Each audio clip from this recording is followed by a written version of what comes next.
Hey everyone, today we'll be looking at the ultimate nutrition guide for looksmaxing, gym maxing, and longevity as a whole. So basically, what I'm going to promise you, oh, that's a really weird one, is that this diet is going to make you lose fat effortlessly, even if you're in a bulk. So you're going to lose fat even while you're gaining weight, or even if you want to lose weight. Basically, you'll just lose fat no matter what. Number two is it's gonna optimize your skin quality. You're gonna have a clear skin, an awesome coloring, and basically you're gonna look youthful as a whole. Number three is, yeah, if you're in puberty, you're gonna be taller, you're gonna have a really high bone mass, and you'll have an ideal frame as a man, which is, I'm assuming you're a man if you're watching this video. So you will optimize your height and have optimal levels of bone mass and a manly frame if you're in puberty, because if you're already an adult, chances are your bones have already fused. So basically, this is what I'm going to promise you this diet is going to give. So, what is this diet? This is basically um, our natural diet. I know this is going to sound shocking to you that what it's what do you mean by natural diet? Like, am I not eating natural? Am I not being natural enough? Basically, what I mean is what humans were supposed to eat naturally. This is what nobody thinks about today. So the thing is, let me show you these pictures. Let me just cover that up. Yeah. So what do you see here? This is basically the current average modern human male skeleton. This is what the average human male looks like today. This is what we look like about um, any point before 10,000 years ago. Because the thing is, 10,000 years ago, humans discovered agriculture. And what happened that after that is we started eating a lot of plants, and guess what? The average height dropped from 5'9", 5'10", 5'5", 5'7". So although the average height has gone back up due to natural selection and other evolutionary factors, you also have to consider many other things such as jaw size, which has dropped by 15%, and our brain shrank by 10%. And our overall bone mass as a whole, you can see clearly, has become really frail. It's because of us not following the natural diet. And this is also a picture to look at as well. This is what the hunter-gatherer skull looked like. Uh, I'm pretty sure this was 20,000 years, not 20, like 50,000 years ago. And this is the average skull today. You can see a clear difference. This one looks more masculine, this one looks more robust, more strong. And guess what? All of these samples, none of them had deformed teeth. All of them had straight white teeth, right? And guess what? They didn't have a brush back then, so you could clearly see how strong their bones were. And basically, these changes happened 10,000 years ago. So like we've been eating a natural diet for our entire existence as Homo sapiens, and then about 10,000 years ago, we switched to agriculture and started eating more grains, more vegetables, more fruits, which are actually toxic to us. So you gotta realize that. Homo sapiens has been around for 300,000 years, and the genus Homo itself has been there for 2.5 million years. So basically, we still haven't adapted to this. What we are still built for is more of the diet we had back then, right? More of the diet for this kind of skull. Because 10,000 years is not enough to create a significant change in our digestive system to handle the new diet. So basically, the thing is, uh, this may look complicated, but basically, what this is telling is that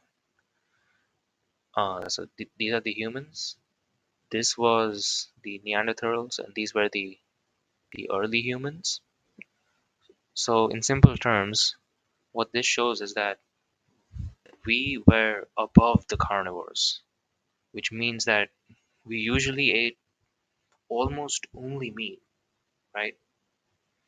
And to confirm this, there was a stable isotope analysis done of a woman living in the Ice Age just 12,000 years ago, right? Now, of course, it's not only 12,000 years ago, but if you consider it from an evolutionary aspect, we've been there for like 300,000 years. So this is only recent. So humans, this woman had megafauna for 96% of her diet. And what megafauna means is basically big animals. So 96% of what she ate was the meat of big animals. All right. And a negligible contribution from small mammals and plants.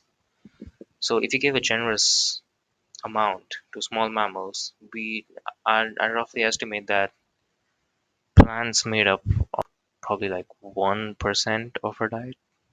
1%. And I'd argue that the plants she ate were most likely fruits because we humans were never meant to eat a vegetable, right? We were only meant to eat fruits. And we pretty much only ate fruits like seasonally. We didn't like import fruits and just store them for the entire year. No, we only ate the fruits which we could see for a specific season, right? So this is the diet which caused this robust structure in the skeletal system and the skull as well with this diet. And I know what many of you are thinking. Many of you will be thinking that, oh, well, this diet is lacking this vitamin, this mineral. Oh, but they are not eating carbs, so I don't know. They will lack testosterone or something.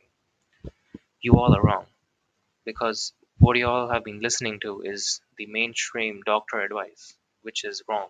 It is completely wrong because if that were true, then we humans would have died.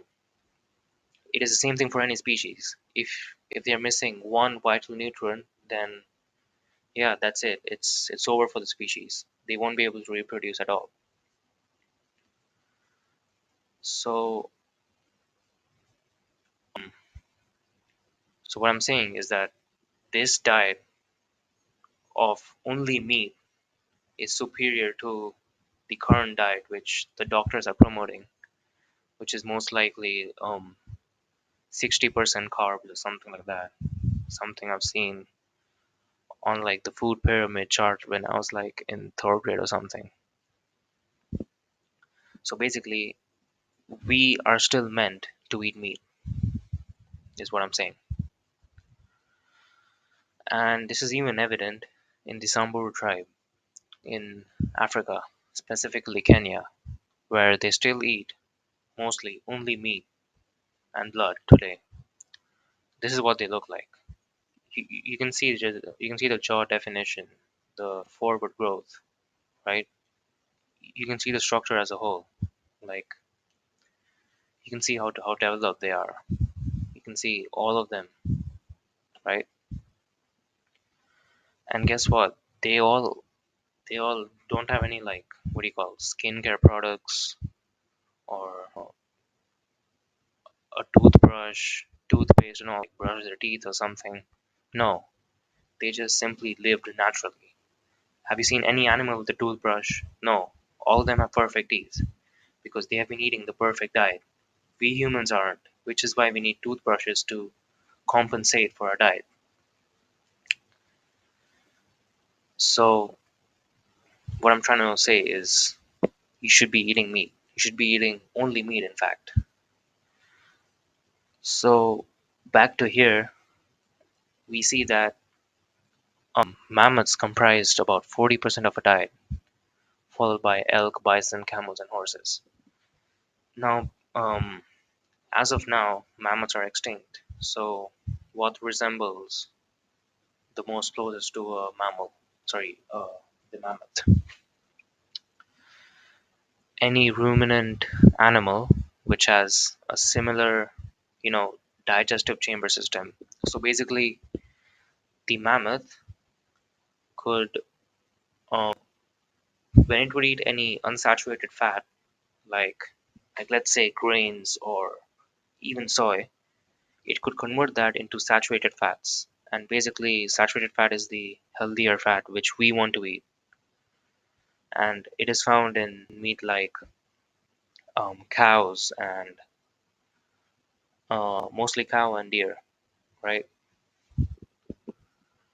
If you eat chicken or pigs or anything like that, when chicken and pigs eat like grains or soy or corn, what happens is they have the linoleic acid or the unsaturated fatty acid stored up in their tissue, and when we eat that, we also consume that, and we also store it in our tissues, in our skin, in fact.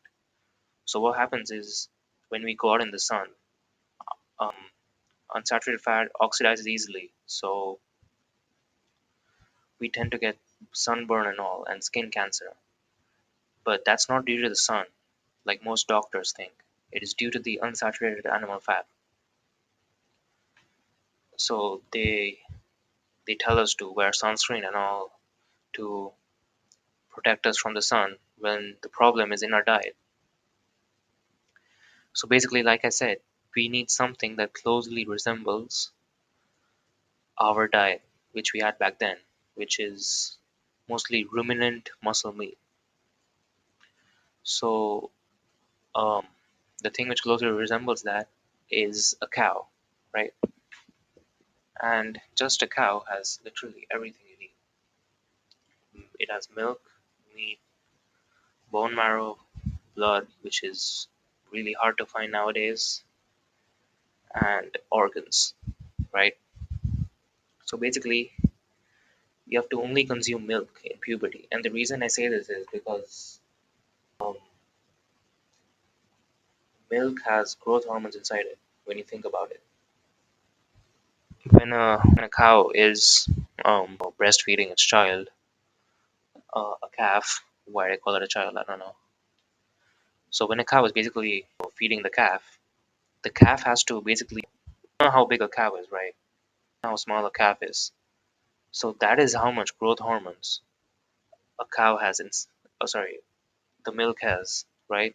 Because in order for the calf to grow big, the milk should have a lot of growth hormones. And the thing about growth hormones is that it ages you, which is basically desired if you're in puberty, right? If you're in puberty, then yeah, sure, you can drink milk because the growth hormone can actually, help you become taller. But then once you become an adult, you cannot grow taller, no matter how many growth hormones you take, because your growth plates are fused. You cannot grow taller. And the extra growth hormone will just cause wrinkles in your skin. You will just start to look old. All right. And basically, yeah, milk, meat, bone marrow, blood, and organs such as liver, brain, heart, and testicles. But these are only of a bull, right? And basically, this is the only thing that can directly boost your testosterone, right? So yeah, a cow has everything you need, every nutrient you need, um, naturally, and ideally, you want to eat it raw. And to do so, you have to get it from a trusted source, which is like butchers and all, right? So if you can contact a good farmer, then yeah, you can um, eat all of this raw. And the reason I'm telling you to eat this raw is because if you cook anything, it loses nutrients, right? All the water soluble vitamins like vitamin C, the entire vitamin B complex. So like B12, B6, B9. When you when you heat something like that, they tend to lose its amount because they will just evaporate along with the water in the air. So which is why you want to eat most of this raw, right? And these are some of the additional things. You can eat fish or other seafood, but it's only if you get it wild caught and from a trusted source. Because the thing with so-called, wild caught fish nowadays in stores is that most companies find legal loopholes. What they do is they catch the fish, then they release it back into the wild, and then they like breed the fish, then they release it back to the wild, and then they catch the same fish again, and then they call it wild caught, which is it sounds stupid, but it's legal loophole. So yeah, this is the state of capitalism today.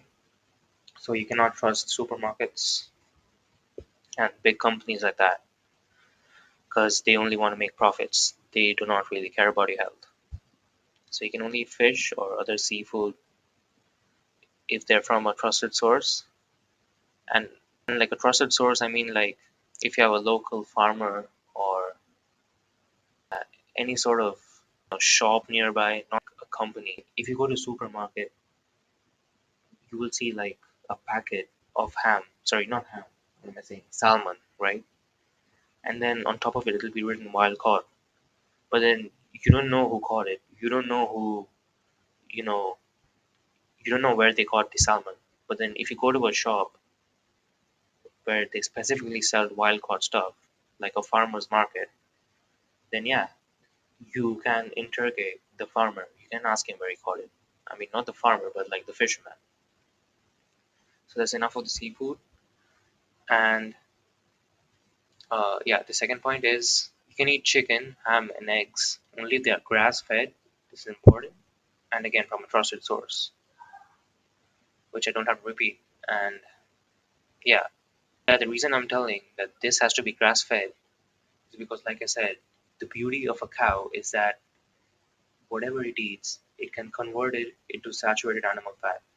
So, like, no matter whatever it eats, like if it eats like soy, grains, grass, or corn, it can convert it all into saturated fat. Ideally, back then, all the mammoths, all the elk, bison, deer, whatever the uh, our ancestors ate back then, were mostly they mostly had unsaturated fat or the linoleic fatty acids of they only had the content of that about 4%, right? Nowadays, if you find chicken or the pigs, their linoleic acid content is like 20%. So like it's 5 times the ideal amount. And that's because they eat like grains and soy and all. But if they're grass fed, then yeah, sure, um, you can do that. And chicken cannot be grass fed, but pasture raised. You know what I mean, right? You have to get it from a trusted source. And yeah, the third point is you can eat fruits, but then there is a huge caveat to this. You can only eat them seasonally. That's the first thing. So let's say it's the season for, I don't know, oranges, for example, and you can see the oranges growing out in your, let's say you have an orange tree and you can see oranges are growing out. Only then you can eat it, right? So that's now that's how you know if a fruit is seasonal. And you have to make sure the fruit is local to you, because you cannot just be having imported fruits, right? Our ancestors did not like import a fruit from another part of the world. And you may think that's irrelevant, but that's actually really important, right? Because the deuterium levels in fruit actually vary from region to region.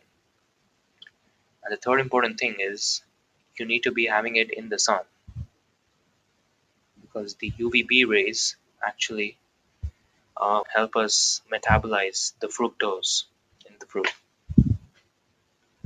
The fourth point is to avoid vegetables, nuts, and seeds, because they have something called plant defense chemicals. So I want you to think it like this: every organism does not want to be eaten, right? If you're hunting, let's say, a mammoth back then, the mammoth would have had like tusks and all to protect itself, right? It would actually fight you back. But plants cannot do so. There must be some way for the plant to fight back. And these chemicals are exactly how.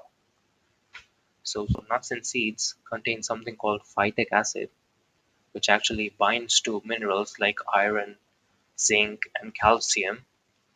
And what they do is they bind to it so that you cannot like use the mineral as you could, and they will form kidney stones in your kidneys, right? And vegetables is the same thing. Oxalates, they bind to calcium, and again they cause kidney stones, right? And the fifth point, the most important one, is to transition slowly to the natural diet, as I like to call it. Because the thing is, our gut microbiome cannot just, we cannot just go from like an American diet and just switch to this diet, right?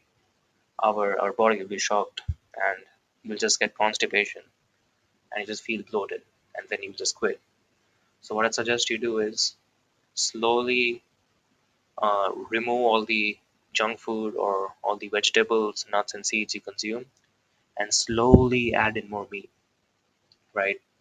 You can go from like I don't know, like ground beef from stores. Ground beef from stores is really cheap, by the way. So you can start getting ground beef from stores. You can slowly start eating only that, and then once you're comfortable, you can start uh, hooking up a deal with like a local farmer or something, or a butcher, and just buying your meat from there. So you can actually get meat, organs, milk if you want to. Um, and yeah, blood. I don't know. It's like really hard to get because it's illegal in most parts. Bone marrow is also good. So yeah. Um, one more thing is, if you find this weird, if you find this really weird, then yeah, click off this video because you clearly aren't open-minded and you're not open to change. This is the thing. This is what we're supposed to eat. You're the one who's weird for not eating the natural diet, right? Is it weird for a cow to eat grass? Of course not. So yeah, that's it for the video. If you want the complete access to guides on like nutrition for Looksmaxxing, and you want complete access to guides on gym and longevity, then yeah, click the link in the description and I'll see you there.